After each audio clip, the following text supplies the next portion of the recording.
Olá, mas que prazer falar com vocês, principalmente quando o assunto trata de coisas que você naturalmente lida no seu dia a dia, que é o cansaço, o desânimo, às vezes o estresse, às vezes um pouquinho de tristeza, angústia, sabe, essa coisa toda que é quase que um invólucro do nosso dia a dia.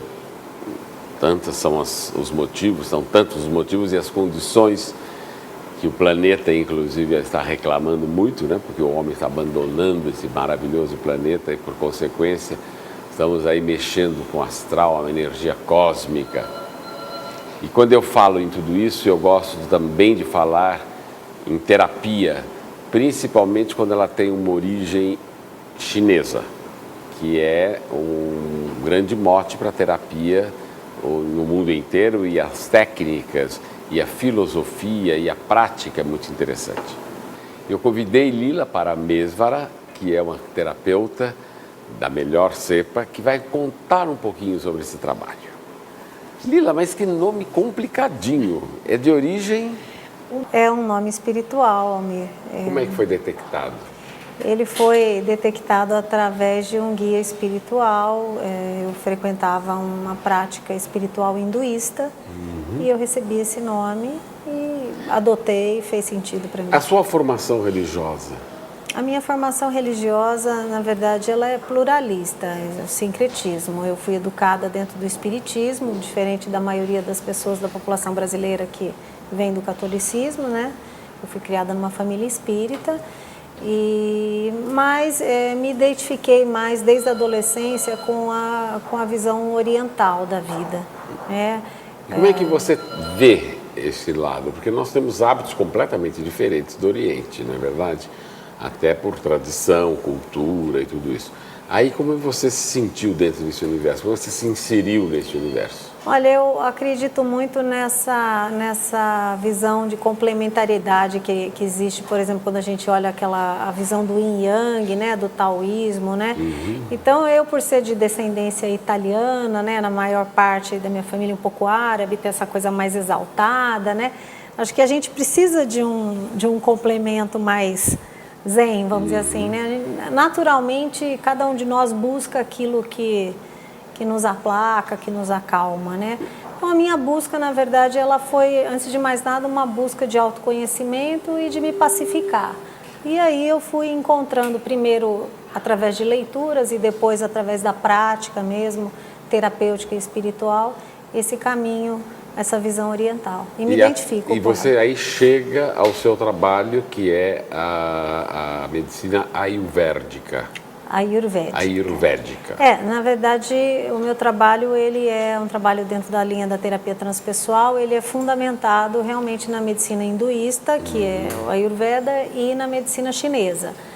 Então, são os fundamentos do meu trabalho. A partir daí, eu fui estudar também técnicas de psicoterapia, mas todas dentro dessa visão mesmo do hinduísmo. E como é que você desenvolve esse trabalho? Você trabalha o corpo e a mente, ou trabalha só o corpo da pessoa? Trabalho o corpo e a mente. Agora, a visão, por exemplo, do Ayurveda, por si só, ela entende que, vamos dizer assim, é uma matriz energética que regula corpo e mente.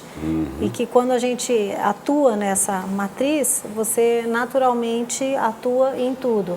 Via sistema nervoso, via hormônios, via substâncias, né? Através do toque? Através do toque mais profundo ou mais sutil, através de orientações de exercícios, de alimentação, de fitoterapia. No caso, essa é a vertente da medicina da terapêutica Ayurveda. Eu também trabalho numa linha de psicoterapia e já é outra parte, né? Mas dentro desse enfoque é através do toque e da orientação do cuidado da saúde. E você percebe, por exemplo, que as pessoas se envolvem com essa terapia, digamos, elas estão predispostas, porque geralmente as pessoas têm um certo receio por falta de informação e tudo mais. Mas hoje eu ouço falar muito no Brasil já que existem diversos segmentos trabalhando nessa linha oriental e até fazendo um melange, uma mistura, né, das coisas ocidentais com orientais. Sim. O que acontece com esses conhecimentos, eles vêm, a origem deles é uma origem chamada iniciática, né? Ou seja, lá em origem, na Índia, por exemplo, conhecimentos milenares que foram passados muito assim de forma familiar. Existem escolas de formação sérias. É através de uma tradição oral? Inicialmente sim, depois isso acabou ganhando um corpo de teoria, tem escolas, acabou chegando aqui até a gente por pessoas que foram até lá, mas no caso da medicina ayurvédica, do hinduísmo, esse conhecimento ainda é muito recente, diferente, por exemplo, da medicina chinesa, que a gente já tem há mais anos pessoas trazendo cursos, fazendo cursos. Então, hoje em dia, é muito comum, mesmo na prática médica, a acupuntura, né? Mas isso não era comum, por exemplo, quando eu comecei a trabalhar há 20 anos atrás. Era raro, né? Eu lembro, assim, um dos primeiros cursos de acupuntura que teve em Campinas, eu divulguei, eu promovi, era de um amigo que era acupunturista, que veio de São Paulo. Hoje, assim, você tem muitas pessoas fazendo acupuntura e as pessoas hoje em dia, pensam, quando elas pensam, por exemplo, num recurso de tratamento, elas já pensam em acupuntura. E eu acho que o que acontece com a ayurvédica é que ela ainda está como a medicina chinesa há 15, 18 anos atrás. Ela tá... E tem diferença da chinesa para a indiana? Tem diferenças, mas na verdade, assim, até onde eu sei, a medicina hindu, ela é hindu ou indiana que se fala? Hindu. Por quê? Hindu. Porque indiana refere-se ao país, Índia. E hindu, com H, refere-se ao hinduísmo. Então, hinduísmo, o que é? É uma sabedoria, é um conjunto de conhecimentos sagrados muito antigo. Então, todos esses conhecimentos do hinduísmo, eles são, na verdade, os conhecimentos mais antigos que existem registrados da medicina oriental, mais antigos do que o da medicina chinesa. Então, o que acontece? Mais antigos. Então, assim, o que se diz, a versão que eu tenho, é de que a medicina hindu, ela é a mãe de todas as outras. Então, ela é considerada a origem, inclusive, da própria medicina chinesa, né?